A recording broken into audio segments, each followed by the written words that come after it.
Sometimes the most profound moments in our lives happen in the most ordinary places.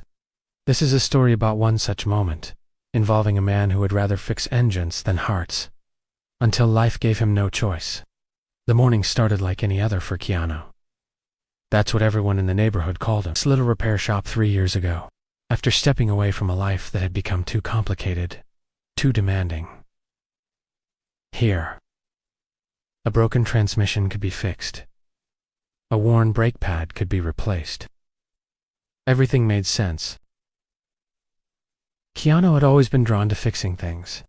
As a child, he'd take apart radios just to put them back together. In his previous life, the one with red carpets and bright lights, he'd often joked that he understood machines better than people. Machines were honest. They broke down for clear reasons, and they responded to care and attention. "Morning, Mrs. Chun," Keanu called out. Eleanor Chun, 73 years old, with silver hair, pulled back in a practical bun. Her 1997 Honda Civic had been making that terrible grinding noise again. "I hope it's not too expensive," she said quietly, worry evident in her voice. "I'm on a fixed income." Keanu had heard this concern from Mrs. Chun before. In fact, he'd heard it from many of his customers in this working-class neighborhood. That's partly why he'd chosen this location, not for the profit margins, but for the chance to help people who needed it most. After 20 minutes under the hood, Keanu emerged with news that made his heart sink. The transmission was failing. Not just a minor repair, but a complete replacement needed. For Mrs. Chun's old Honda, that meant a repair bill of at least $3,000. I don't have that kind of money," she whispered, her voice breaking slightly. "This car is how I get to my job at the grocery store, how I visit my grandson. I can't afford to replace it, but I can't afford to fix it either." Keanu had seen this situation countless times. Good people trapped between impossible choices. He'd always done what he could, offering payment plans, using refurbished parts when possible, but this was different. This was bigger than his usual small kindnesses. "Let me think about this," Keanu said softly. "Don't make any decisions today. Give me until tomorrow morning." That night, Keanu sat in his small apartment above the shop, staring at his bank account balance on his laptop screen. He'd been saving for a new diagnostic computer for the shop, something that would help him serve his customers better. The money was there, enough to cover Mrs. Chun's repair, if he used his own savings. The next morning, Keanu called Mrs. Chun before she could worry herself sick. "I found a solution. I have a rebuilt transmission that'll work perfectly in your Honda. The labor is going to be minimal, because I'll do it myself during slow hours. Total cost, $400. The silence on the other end of the line stretched long enough that Keanu thought the call had dropped. "That's not possible," Mrs. Chun finally said. "You told me yesterday it would be thousands." "I did some research last night," Keanu replied, the lie coming easily because it served a greater truth. "Found a better option."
And would be doing the installation work for free.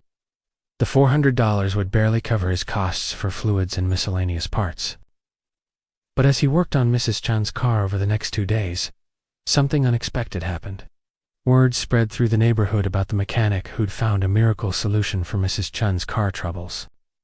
First came Roberto, a single father whose pickup truck had been smoking for weeks. He'd been afraid to bring it in, knowing he couldn't afford major repairs. But Mrs. Chan had told him about Keanu, about how he'd found a way to help. "I can't pay much," Roberto admitted, his teenage daughter waiting in the shop's small seating area. "But I can do construction work, plumbing, whatever you need." Keanu looked at the girl, probably 16, doing homework, while her father worried about their transportation. Another impossible choice: risk driving an unsafe vehicle or face financial ruin. Then came Sarah, a young mother whose minivan had been making concerning noises. Then Mr. Keem, whose delivery van was essential for his small business. Each person carried the same weight of worry, the same impossible mathematics of survival. Keanu found himself doing more than fixing cars. He was orchestrating a quiet revolution of kindness in his small corner of the world.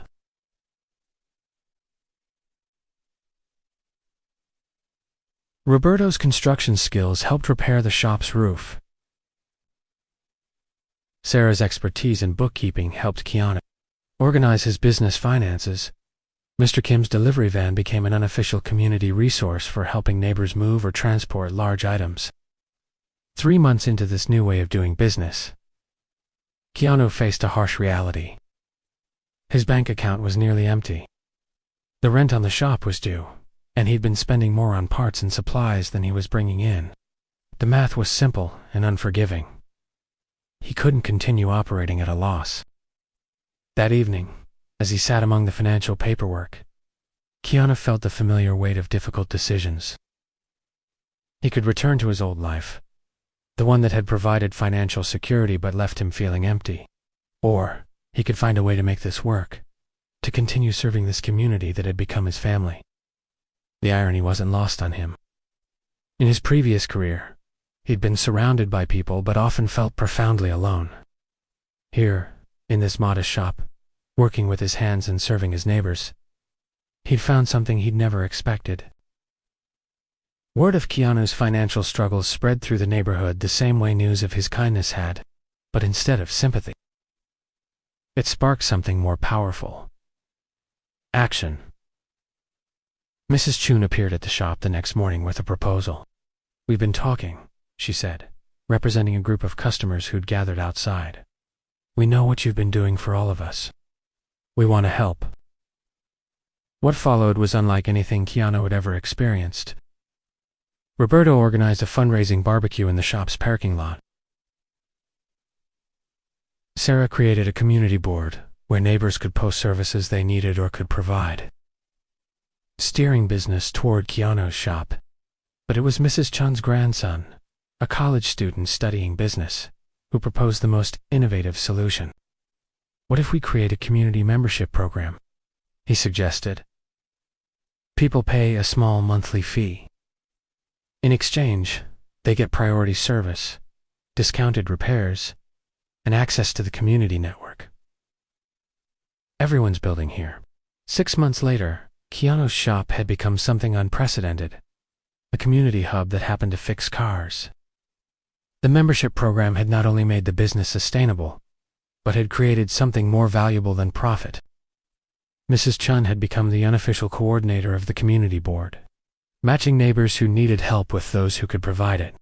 Roberto was teaching basic car maintenance classes on weekends.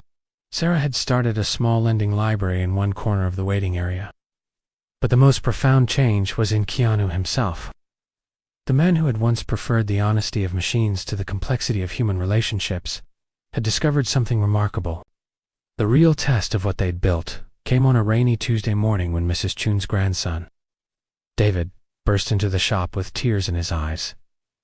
"It's Grandma," he said breathlessly. "She's in the hospital. Heart attack, she's stable. But the medical bills, and she might not be able to work for months." In his previous life, Keanu might have expressed sympathy, and perhaps sent flowers. But this community had taught him a different language. The language of action rooted in love. Within hours, the shop had become a coordination center for Mrs. Chun's care.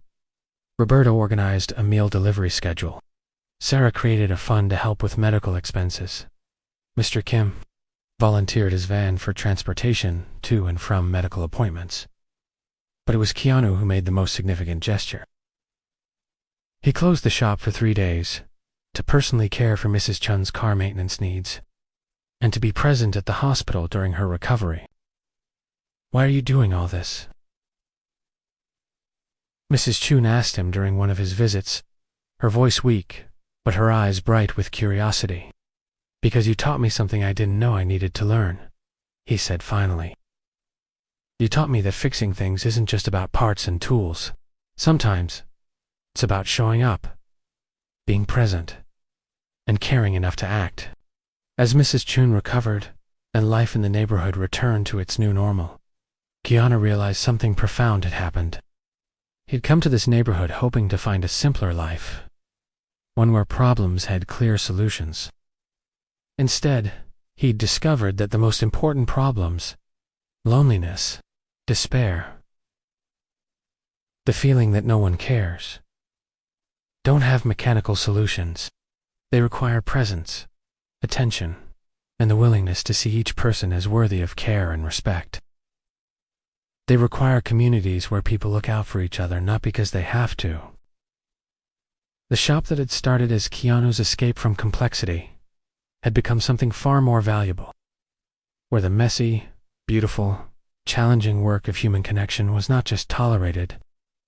1 year after Mrs. Chun's first visit, Keanu stood in his shop at closing time, watching the last customers of the day. A mother was helping her son with homework while waiting for her car. 2 neighbors were planning a weekend project, using the community board. An elderly man was teaching a teenager how to check tire pressure. None of these people were here just for car repairs anymore. They were here because they'd found something rare in modern life, a place where they belonged, where their presence mattered, where their struggles were met with genuine care rather than indifference.